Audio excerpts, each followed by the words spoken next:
lost two seniors and key starters this season. Who steps up and fills those voids?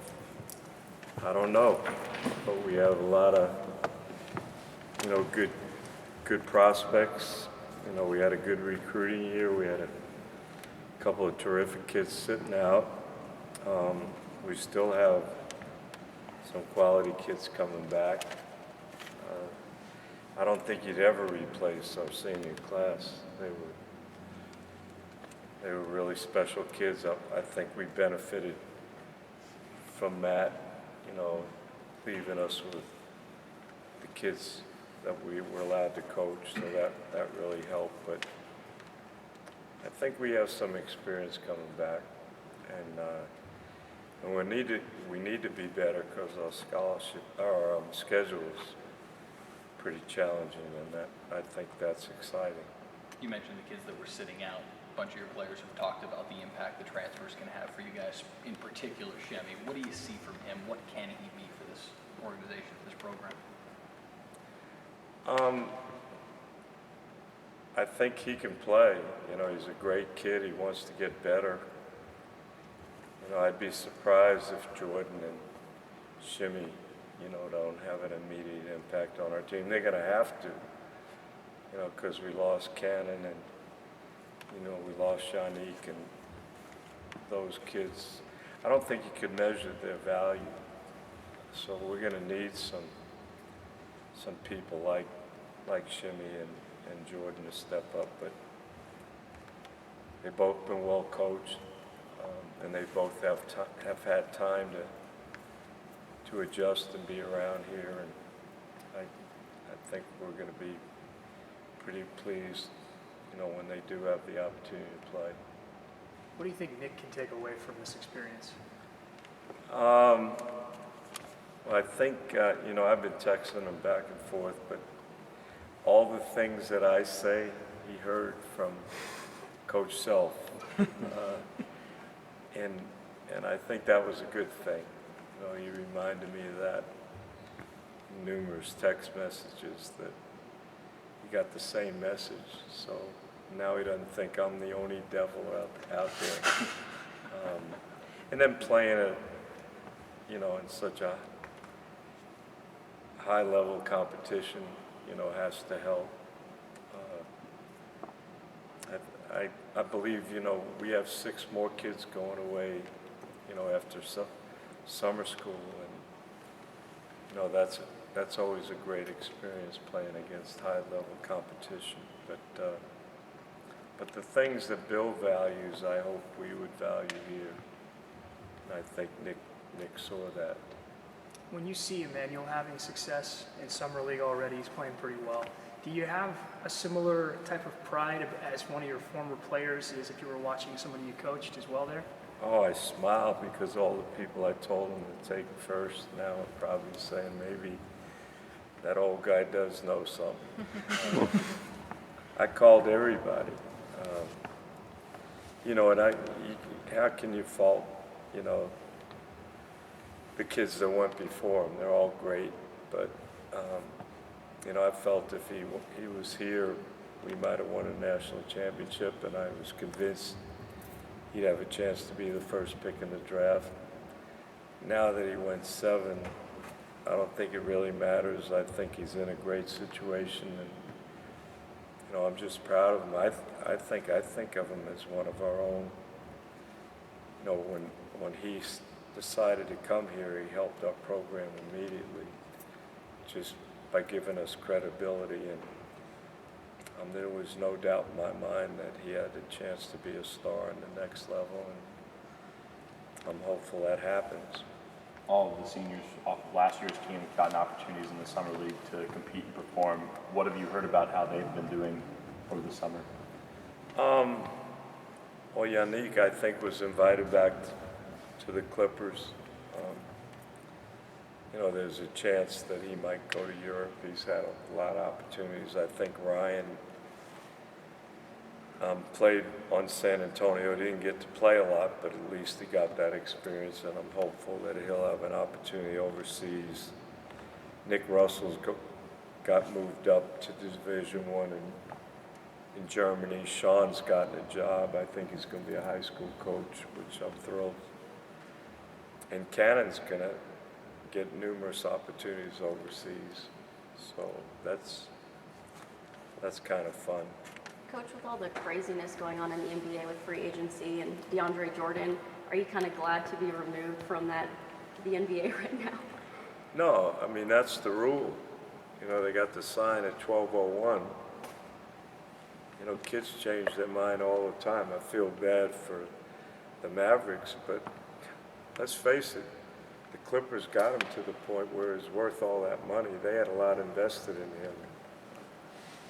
So why not keep trying?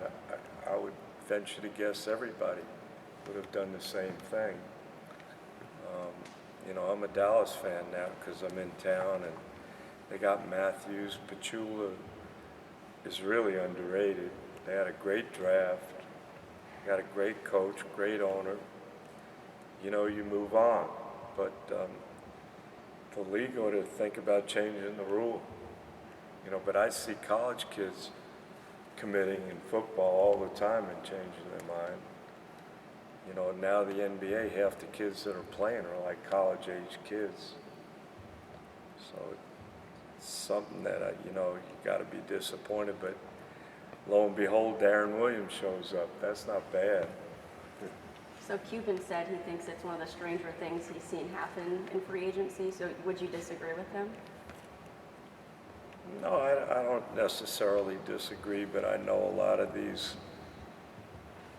so-called players waiting for the 12:01 to sign have already made up their mind, and there's a lot of reasons why, because people have done things to work behind the scenes, maybe with an agent or two. So before you blame anybody, you ought to look at yourself first.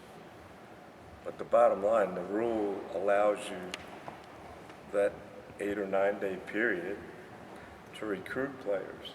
So why would somebody be faulted for trying to keep their own? You know, to me, you know, it's unfortunate, but because Dallas is so resourceful and it's such a great place to play, they end up with Matthews and Pachula and Darren Williams. I mean, I'm probably missing a few, but I know they'll bounce back. I know they'll be in good position to get better. They have an opportunity to continue to grow. The Clippers, where would they be without Jordan? You know, they couldn't have recovered. You know, so why shouldn't they do everything they can to try to keep him? Larry, do you ever allow yourself to look at the progress you've made over the years, the last couple of years that you've been here? I was talking to Marcus earlier, and he said it's crazy, just the culture, the school, the way that the players are looked at on campus. Have you allowed yourself to think about the progress the school has made since you arrived on campus here? I can tell when I walk down Katy Trail. You know, people kind of recognize you. The nicest thing is they talk about how proud they are about how our kids play and the way they represent the school and the pride they've taken, the fact that, you know, we've become kind of relevant. But, you know, this school has such potential. You know, when you're in a state with the Spurs and the Rockets and the Mavericks, and you're in a city with Dallas, you know, and all their professional success, it helps, and there's so many great players around here. And this is such a great school. I think we all felt that the opportunity to be good was here if we did a good job. And we still have a lot of work to do to get better. But I think having the students, you know, excited about our team, I think is the most important thing so far for us. You mentioned all the people. You decided to promote Jerry Hobby to full-time assistant coach. What went into that decision?